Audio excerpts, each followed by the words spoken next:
Ladies and gentlemen, it is your host of Ask Andre, president of Second Chance University, and your new mentor. So that's right, I'm in the building. This is another episode of Ask Andre. Gotta give a shout out to my man Jules out there in Missouri DLC, to the whole DLC family, man, HOC family, county jail family, wherever you at, we family. So if you watching this, if you watching me, you family. So let's go. What's up, world? It's your boy Jewel back once again, man, with my man Andre Norman. You know how we do. Back to give you a new episode on Reentry. Question 1. Reentering society is one of the hardest things to do. Can you give us 3 things we should start off doing from day 1? Coming home is not only hard, it's scary. That's the first thing. The fear you're going to feel, anxiousness, stress, anxiety, uneasiness, you're just not sure because when you went away, you might have been a lot younger. The world was a lot different. Wasn't no cell phones, wasn't no tablets, wasn't no iPads, none of that stuff. Wasn't no podcasts. So it's like, what am I going home to?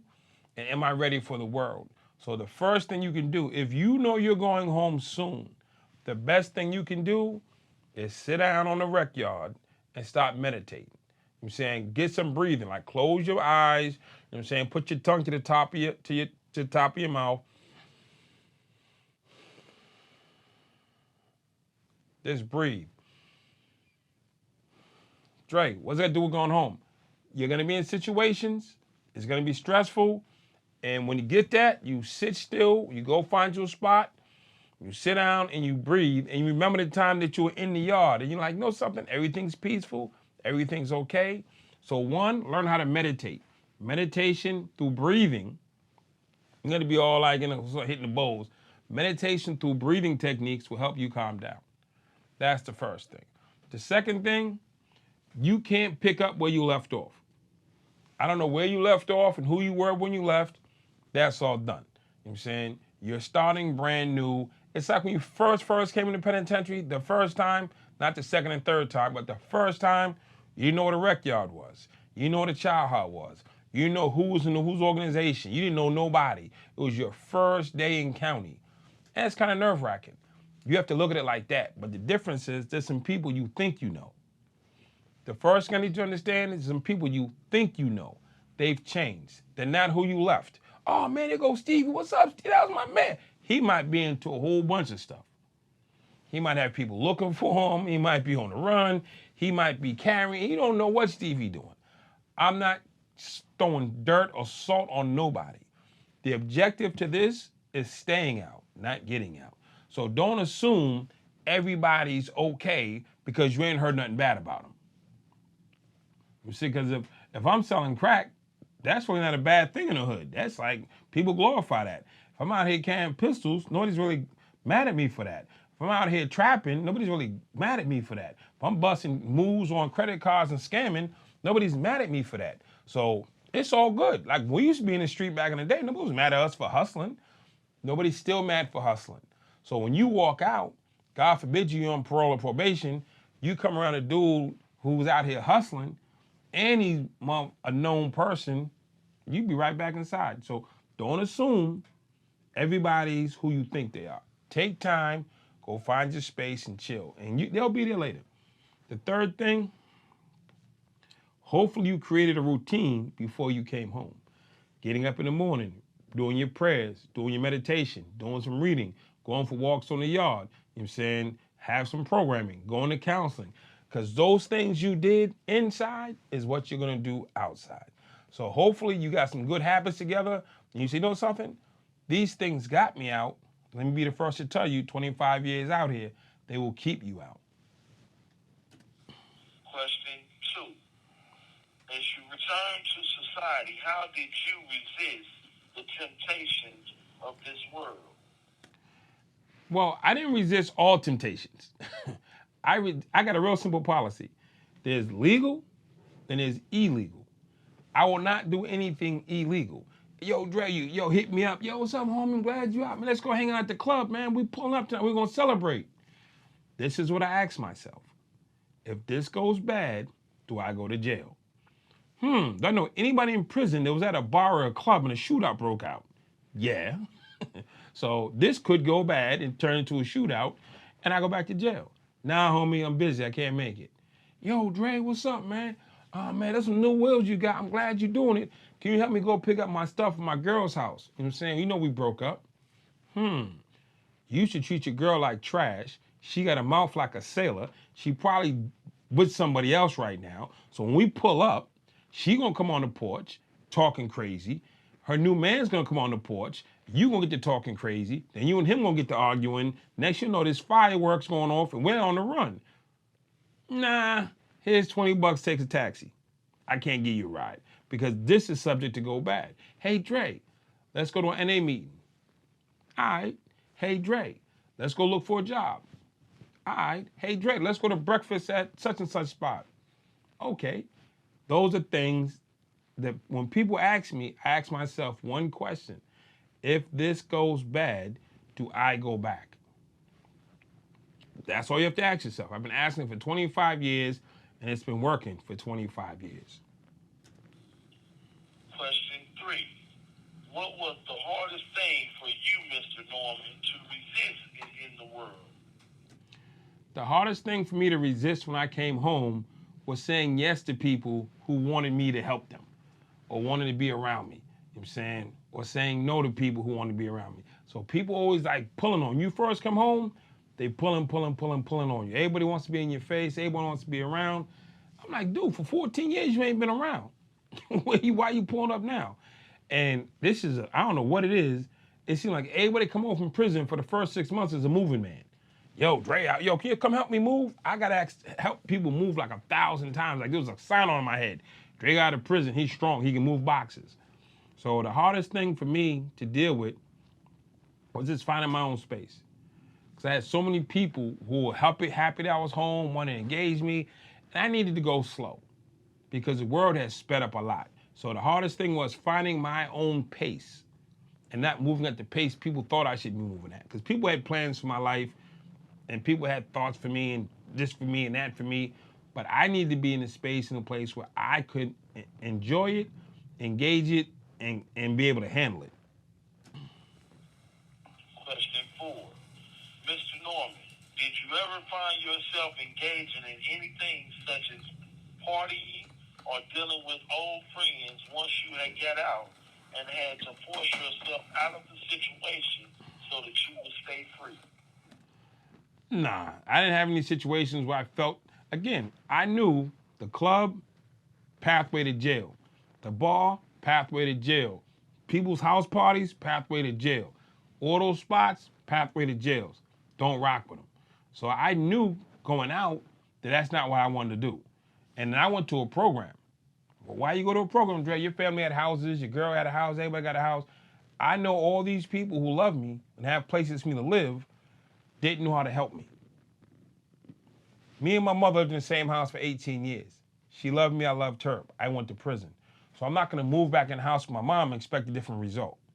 She never gave me no gun, she never gave me no work, but for some reason, our personalities, at the end of the day, I went to prison.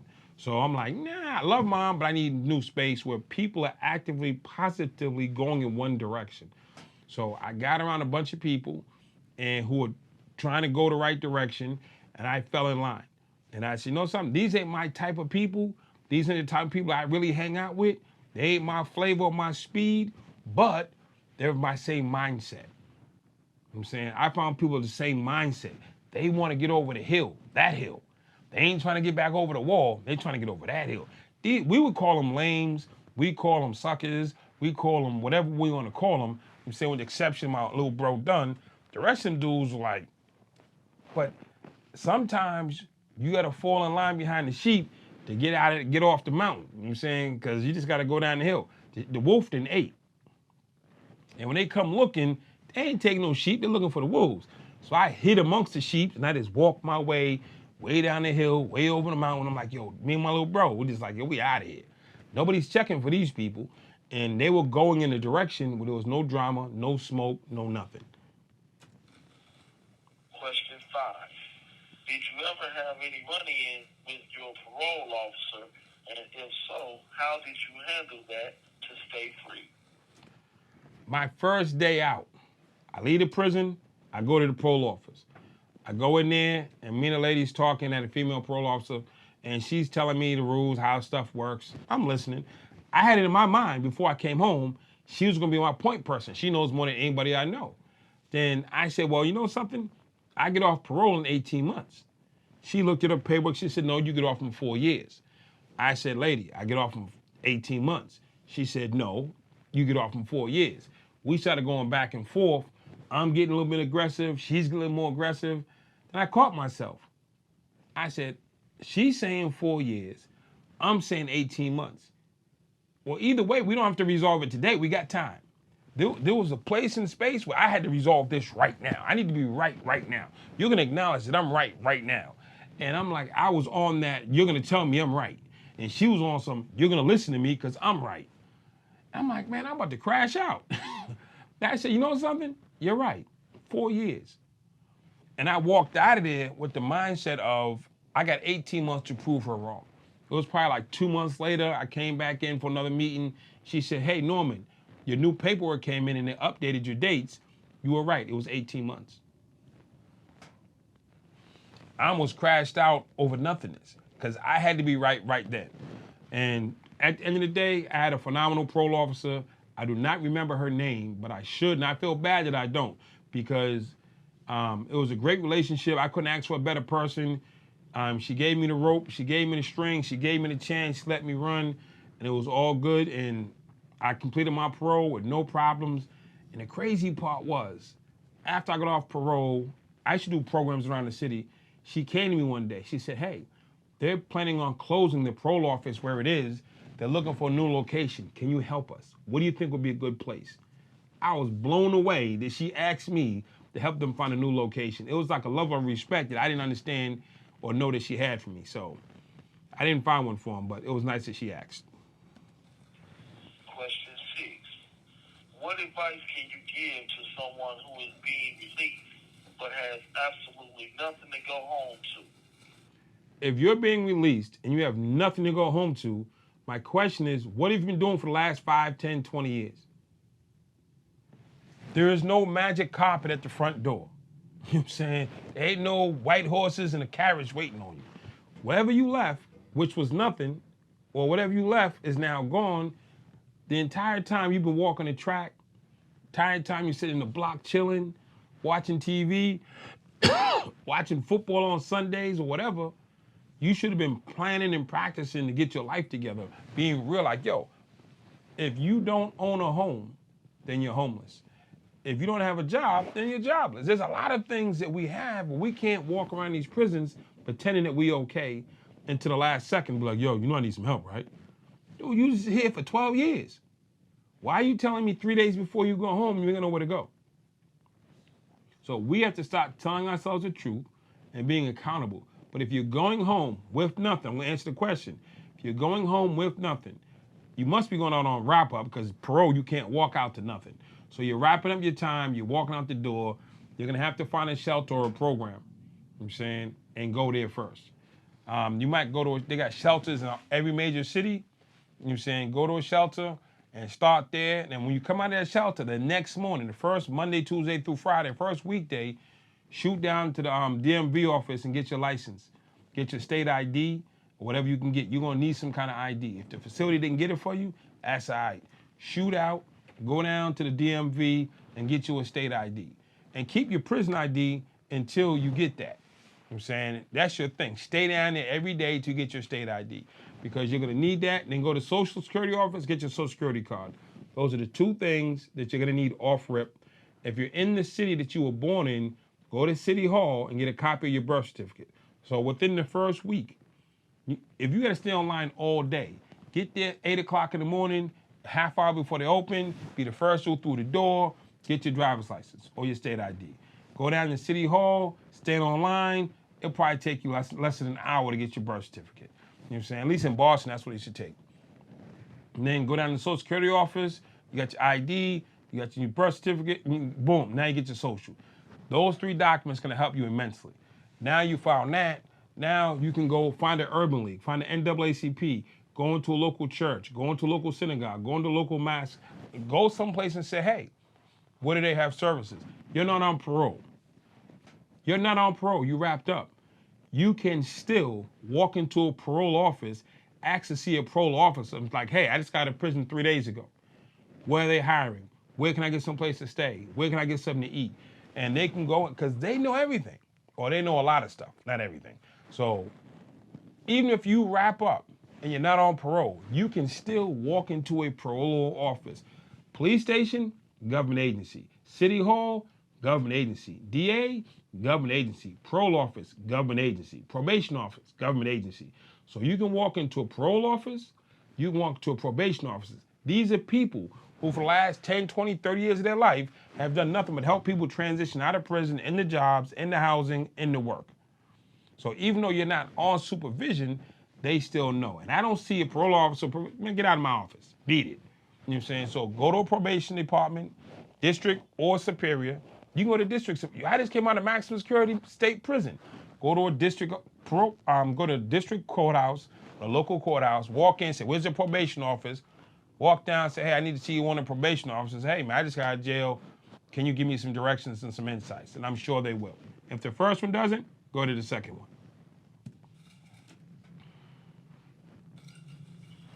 Question 7. Do you feel that a person has to have a vision for their release before they are released? And if so, why? Do you have to have a vision? No. Is it extremely helpful? Yes. You know what I'm saying? If you're walking out clueless, that's not a good play because now you're subject to somebody else's thinking. And when you're behind the wall, time is moving real slow. You can see real far, real clear. It's real peaceful. Once you hit that sidewalk, you're on pace with the rest of the world. Everybody's zooming at 1,000 miles an hour. You can barely walk at 2 miles an hour. So it's so much better and easier to get that vision while you're behind the wall. But if you come out without one, it just makes it a lot tougher because now you're trying to articulate yourself to people who don't have time. Because they're, I gotta go. People are in a rush out here. They're like this. So you're trying to sit there and explain something that you don't even understand. They be like, man, I ain't got time for that. They're gone. Everything's TikTok. You got 10 seconds and I'm out of here. So don't be frustrated when people don't have a lot of time to listen to you. You know what I'm saying? This ain't a therapy group. So out here, you gotta make what you say count with the words that you have. So you do not have to have a vision, but it's extremely helpful to have one. Question 8. How do someone set goals for themselves when they literally have nothing to set a goal for? How do you set a goal if you have nothing to set a goal for? Your own life, your own well-being, your own success, your own ascension to whatever you want to be is your reason why. You are your reason why. Not your mom, not your girl, not your kids, not the homies. You are your reason why to set a goal. If you don't believe in yourself, today's the day for you to believe in yourself. I'm saying if you don't believe in yourself, like, you know something, I hear you, but I just don't believe. I ain't got the confidence. Get in my mentoring program, and I'm gonna help you get the confidence. That's the best I can tell you. But you have to, you know what I'm saying, believe in yourself. That's a mandate to make it in any section of the world at any time. For you to make it in prison, you have to believe in yourself. For you to make it in the world, you got to believe in yourself. For you to win on the basketball court, you got to believe in yourself. Boxing, believe in yourself. When you go bet on them cards on a Sunday, you had to believe you was going to win. I never bet on a game on Sunday thinking I was going to lose. Now, when I used to play the parlays and pick 12 teams, I wasn't real confident in the last 3 or 4 I picked, but I was picking ones I was thinking was going to win. I never picked a team that I thought was going to lose. You know what I'm saying? And you lose every race that you don't want to run. Question 9. How do you guide people who are about to get out to start their successful role of business? If you want to come home and start a business, and you've done nothing since you've been in to prepare for a business, I say come home and get a job first. So don't be like, yo, I'm gonna start my business, make $1 billion. That might be true, but you can come home, get a regular job, you get a steady income, you got a place to stay, you got food on your table, you got money in your pocket, you ain't stressed out, you can move around, and you might take the weekends, you work 9 to 5. So you got from 6 o'clock to 10 o'clock every night, 4 hours a night to put towards your business. You got all weekend to put towards your business. If you do that consistently for like 6 months, your business will be off the ground and moving. But you need that baseline income to sustain yourself. Don't be like, yo, I'm just gonna make it or starve. You just might starve. I'm saying, for real. So you have to put yourself in a position to be stable. It is almost impossible to start a successful business if you're unstable. So get stabilized. If you don't have a plan coming out, and then get your 9 to 5, then from 6 to 10 every night, you work on your business plan, and every weekend you work on your business plan until it's ready to roll out. Question T. Can you give us advice on how to be confident with all the new people, places, and things that awaits us once we get out? How do you be confident with people you don't know? Either you're a confident person or you're not. Now, you can't be intimidated that they might, oh, he has a criminal record. Well, you do. Oh, he's a criminal. Oh, you were. You know what I'm saying? So those things are all true. So you don't have to duck that. Just be that. It's like, hey, I used to be locked up. I'm free now. How long? 2 days. That's what I used to say. Now I say 25 years. As confident as I say 25 years, I should say 6 weeks. Honey been home for 6 weeks. That's it. Hey, man, time moves at its own pace. So you just have to have your own self-confidence. I'm going to say again, if self-confidence is a problem, join the mentoring program, and we can help build that up for you. But you're going to meet people, and you're going to be surprised at all the people that want to meet you. They want to meet you. They want to get to know you. They want to spend time with you. But don't let that little thing in the back of your head says, oh, man, they won't like me because. That's a you thing. Question 11. How do we set up things to already have in place once we get out, such as transportation, jobs, etc.? Man, your setup game is your setup game. You're not going to sit up in your bunk, watch TV, and think there's going to be a car at the front door for you. There's going to be a bank account for you. Your social, your state ID, and your birth certificate is waiting on you. You have to get up and do this stuff. So if you got family that's doing it for you, great. Most of us don't have family. I didn't have family who's going to do this stuff for me. So I had to go wait online in the DMV. I had to go down to the Social Security office and stand in line. I'm saying I had to go over to the city hall and wait online and get my paperwork. Because when I was coming home, they didn't do paperwork for you. Some places do it now. But there's nobody out in society sitting with a bag of money just waiting for you to pull up. Be like, yo, here you go, man. Go be successful. If it is, I might not trust it too much, unless it's a rich uncle. But the concept of in the parking lot, there's 5 Rolls Royces, you know what I'm saying, there's keys to a mansion, you know what I'm saying, there's 20 dancing girls or whatever. I don't know that. I've come home, I go to prison a lot. I've never seen that in the parking lot. I've never seen 20 Rolls Royces, dancing girls, and parades and balloons in the parking lot, ever. I'm saying 25 years of going inside, I've never seen that. I've seen a mom, you know what I'm saying, I've seen some homies, I've seen your girl, but I've never seen this parade that we all fantasize about. You know what I'm saying we laugh about women fantasizing and daydreaming about their wedding, but we fantasize about some parade that's gonna happen for us when we get out. Let that go.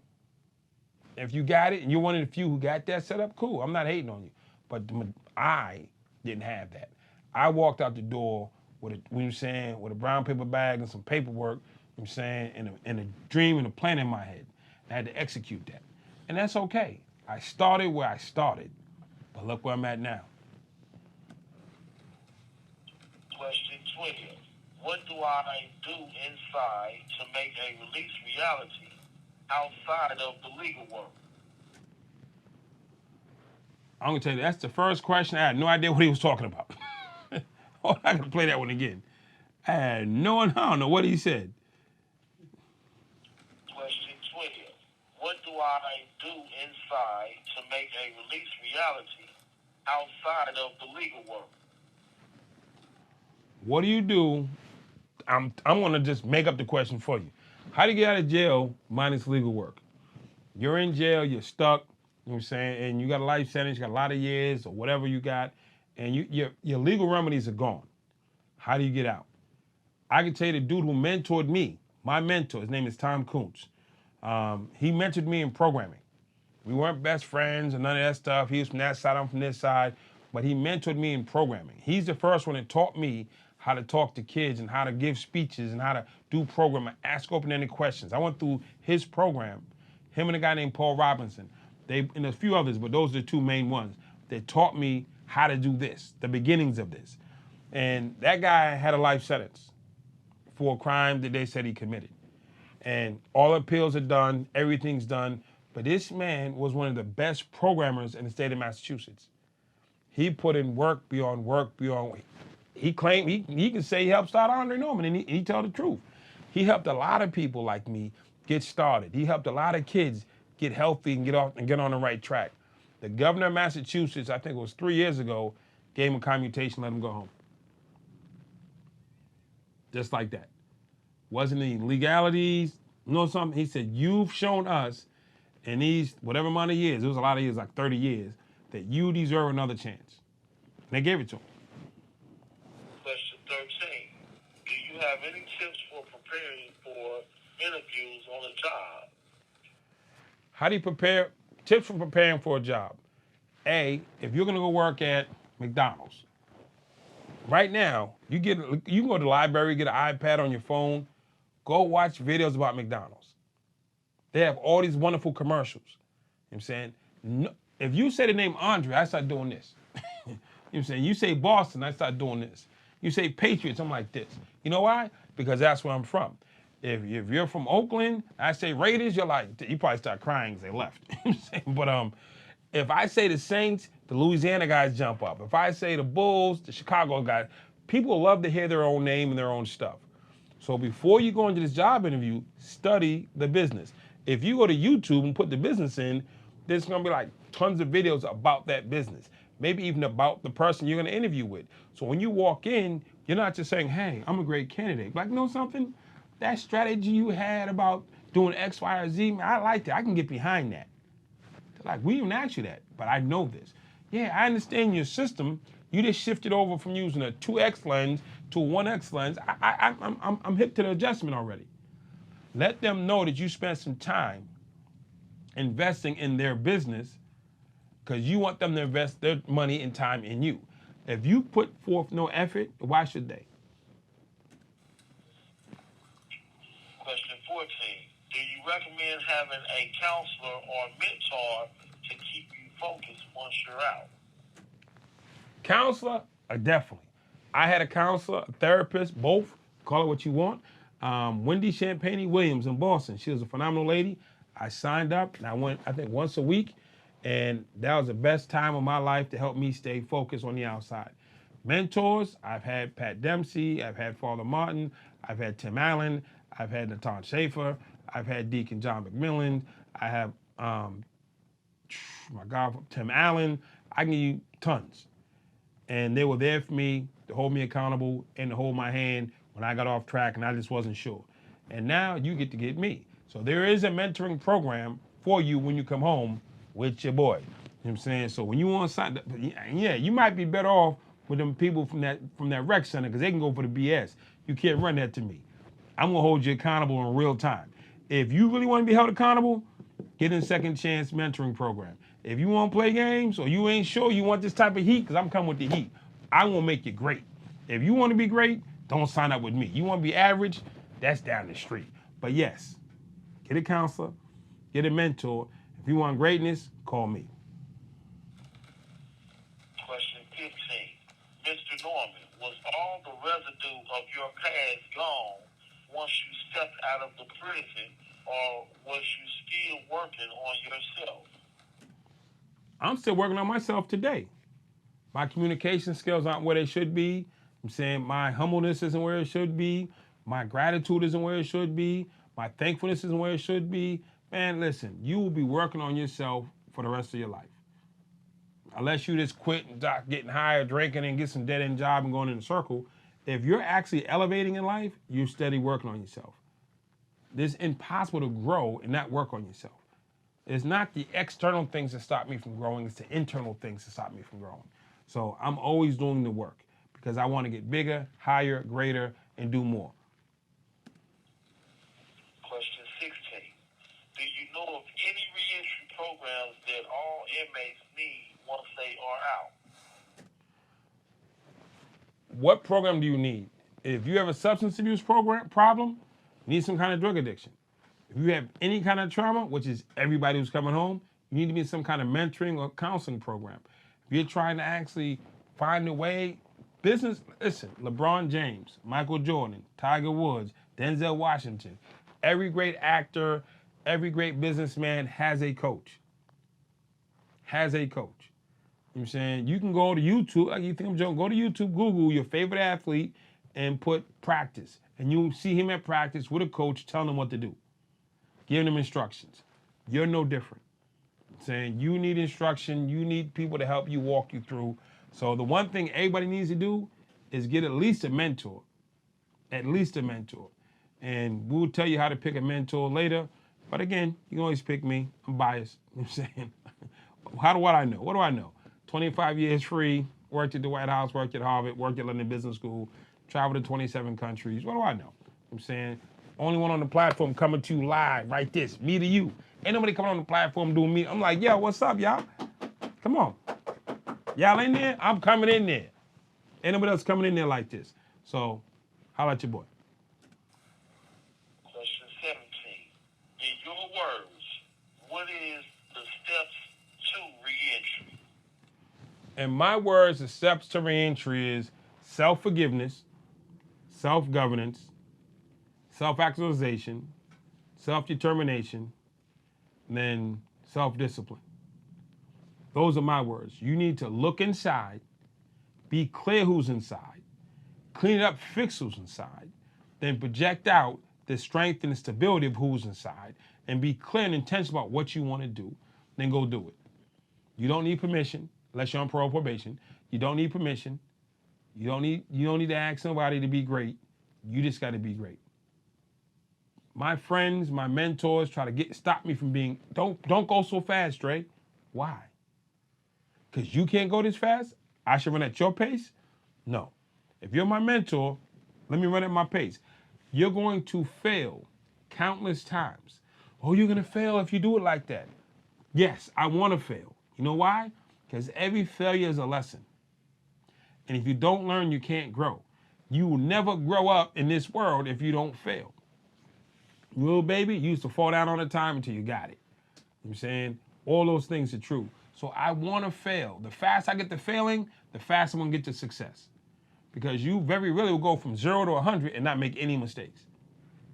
So I want to fail. And the faster I fail, the faster I'll learn, the faster I get to where I'm going. So don't be fear of failure, and keep it pushing. Question 18. Was reentry complicated for Mr. Norman, and if so, why? Was reentry complicated? It was not complicated. It was difficult. It was tricky. It was stressful, but it was doable. So why was it tricky? Because in my mind, I only know hustling. So that tricky part was getting the hustle out of my mind. I woke up one day on my uncle's couch, was like, yeah, I can go out there and rob a bunch of people, give me a quick 20 bands, and then go back to being good tomorrow and just use this money to get on my feet. It was tricky because I thought how I dressed, what I drove mattered right now. And I said to myself at one point, if my homies upstate could see me now, they laugh at me. So I go out here and make this money real quick before they find out that I'm broke, because I was broke for a little while. And I said, man, if they're my friends, they shouldn't be laughing at me. And if they're laughing at me, then they're not my friends. That's easier said than done. You know what I'm saying? The stressful part, just trying to make it in a new world. I mean, it's like, this ain't going prison to prison, it's going prison to world. So I don't care how smart you are, how cool you are, how much you have or don't have, the world just moves a lot faster than you're used to. So it was stressful trying to keep up. Finding places where I can find my peace and my quiet and my serenity so I can regroup. I had to regroup multiple times a day. You see, I didn't try to throw it out the whole day.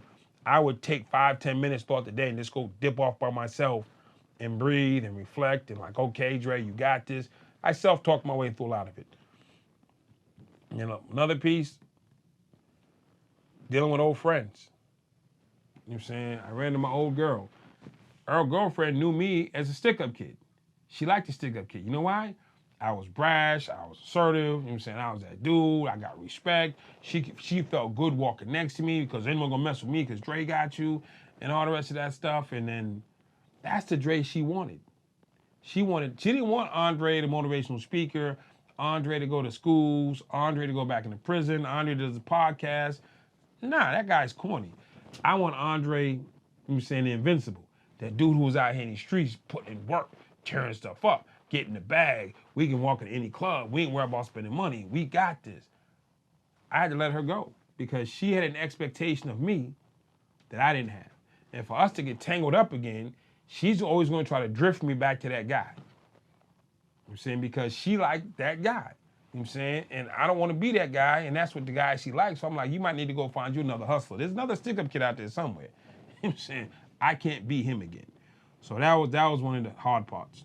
Watching out for old tricks and not even, she had nothing bad intent for me. She just wanted the guy that she left. That's all. I get it. I just didn't want him. Question 19. Did you have connections already in the legal field upon leaving prison? I had no connections in the legal field when I came home. I had no connections really anywhere. Dudes at Norfolk used to would tell you, I used to write like 20 letters a day. In my cell every night, I'm writing letter after letter after letter. I had some letters, I Xeroxed them. I'm sending 20 letters a day. I used to come downstairs and go to the mailbox and boom. What's my name? My man Beefy, he'd be like, yo, Dre, what are you doing? Every day I'm mailing 20 letters. I had money. I go to Congress and buy all the stamps up. Dre done bought all the stamps up. You know what I'm saying? I'm mailing 20 letters a day out. And it was a thing that conditioned me to keep pushing. This is where I want to be. And I did that. Nobody ever replied, but I learned a lot by writing them letters. And it was every now and again I'd be out in the street and I'd run into somebody like, "What's your name? Man, I got a letter from you." Oh man, I know I ain't dealing with this dude because he wasn't about it. He left me hanging. But I didn't hold grudges, but I paid attention. Question 20. Can serious inquiries get in touch with you once they are released from prison for mentoring and staying on the right track? Yes, secondchanceuniversity.com is up right now. You can reach out. You can reserve your seat. We have online counseling. We have online mentoring. We have online groups. You know what I'm saying? We have instruction. We build. We'll do meetups, all of the above. So when you come home and you want to do this and you want to level up, secondchanceuniversity.com is available and is waiting for you. I'm waiting for you. Question 21. Are there any laws on reentry that can help get early releases that you know of? Reentry is just the words that give to you coming home again. There are no laws that say you get out early. There's no law that says, there's no law. You went to court. You were found guilty or pled guilty of a crime. You were sentenced for that crime to the House of Correction or the Department of Corrections for a determined amount of time. And whatever that is, that's a mandate from the court. The only thing that changes that is, one, the court changes it.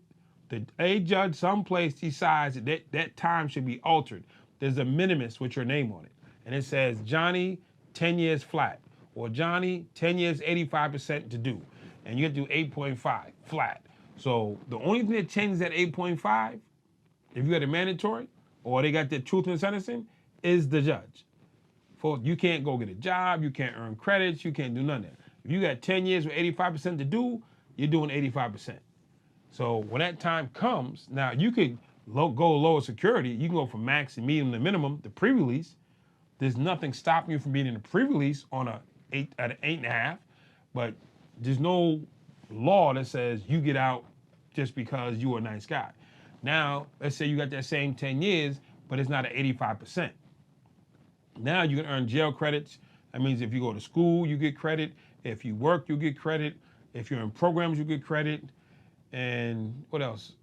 It's work, school, and programs. That's what it used to be when I was locked up.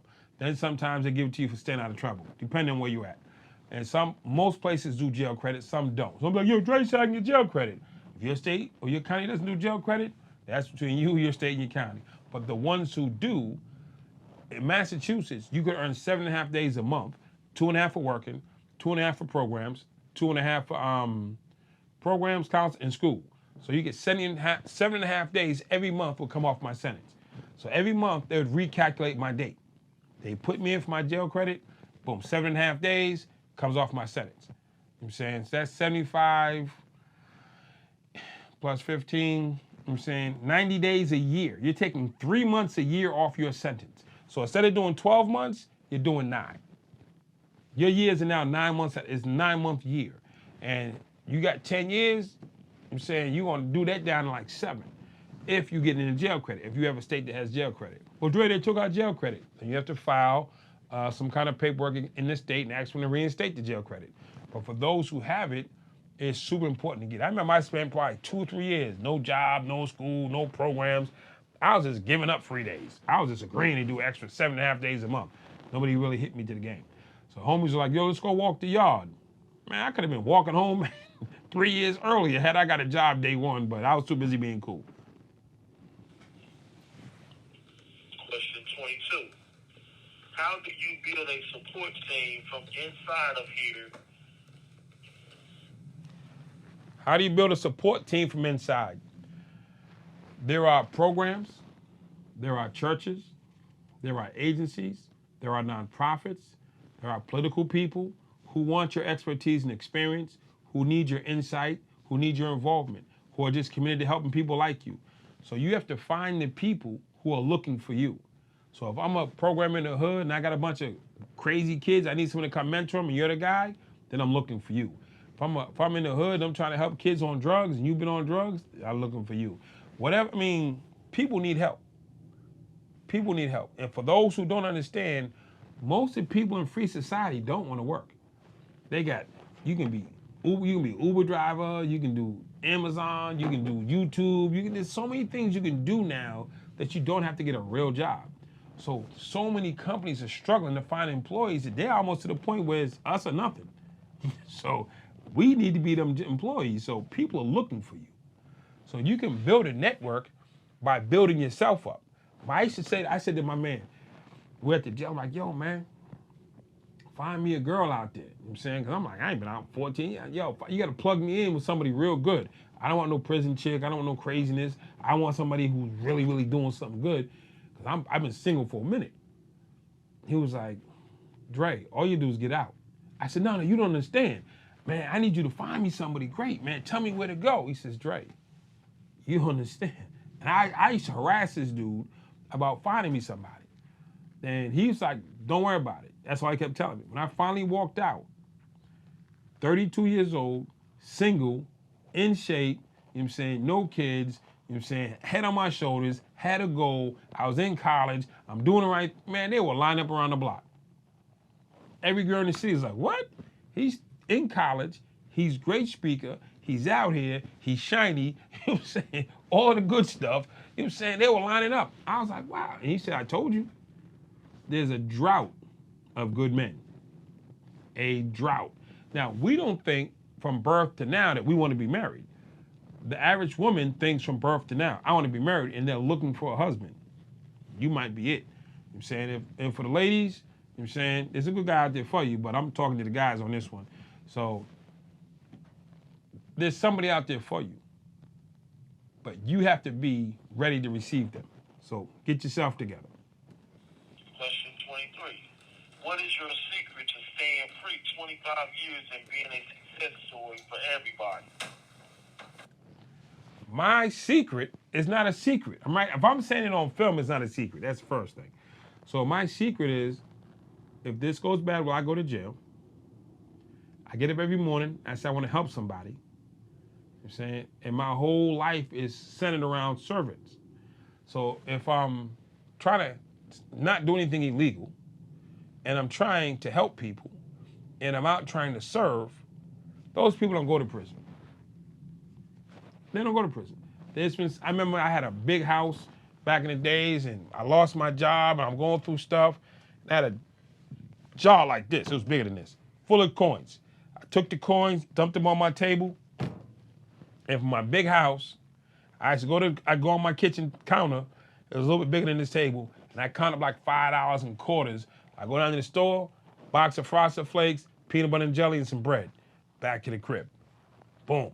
Quarter milk, I'm knocking it down.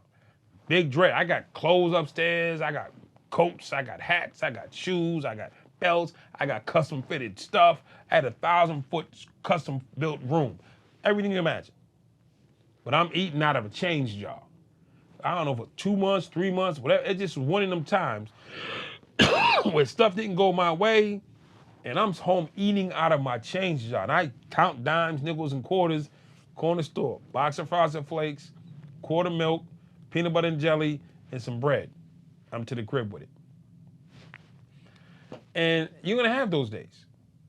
You're gonna have those. You're gonna have bad, whatever your thing of bad days is. You just gotta weather that storm. It's okay. Peanut butter jelly is one of my favorite sandwiches, so I ain't mad. Every now and again, I threw some Fruity Pebbles in there to spice it up.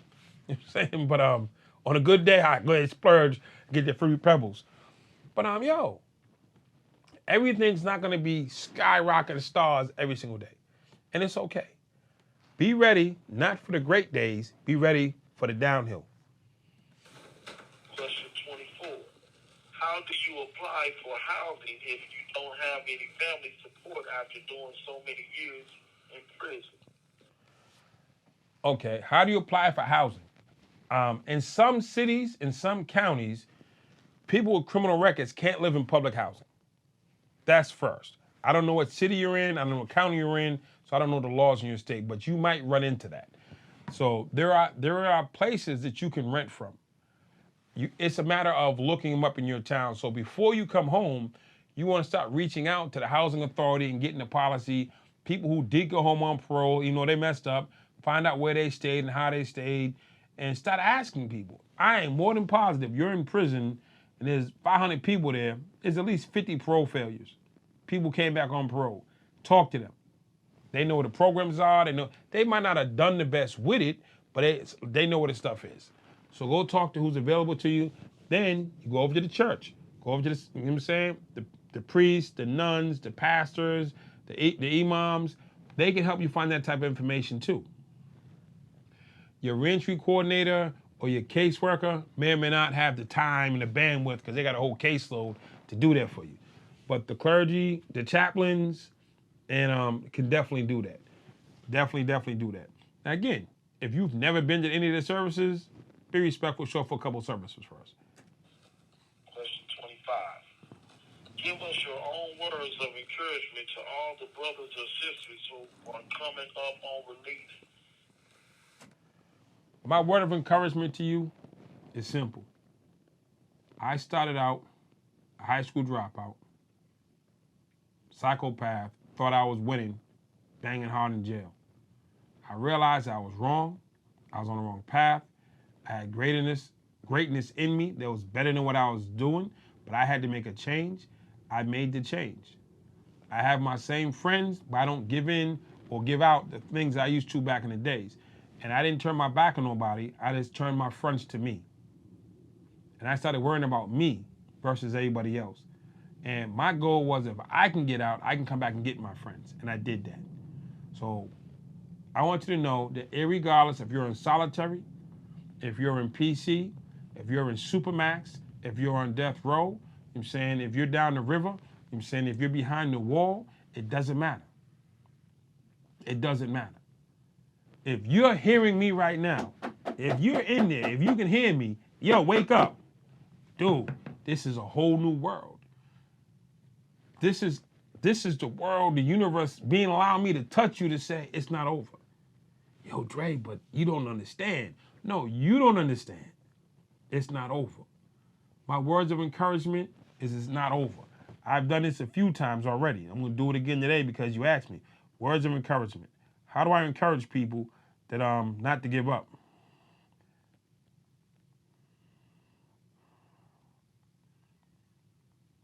It's simple. Never give up. Never, ever, ever, ever, ever give up. Because things are possible. And I didn't think things are possible until I started doing the work. When I started doing the work, good things happen.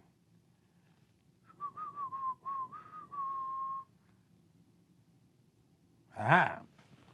For the reasons discussed, We hold that the prosecution against Norman in Superior Court was barred from the prohibition against double jeopardy. The judgment against him on the charges of armed robbery is reversed. The verdict is set aside. The indictment is to be dismissed. So ordered. What's my message? Don't give up. Stop giving up. Tap into your greatness. You can do it. I'm saying, and I got one last thing for you. Since you asked, if I can find it, and I will find it. I got to take all day. Ain't no rush. So I work for Henry Norman. I ain't got to rush. Where's it at?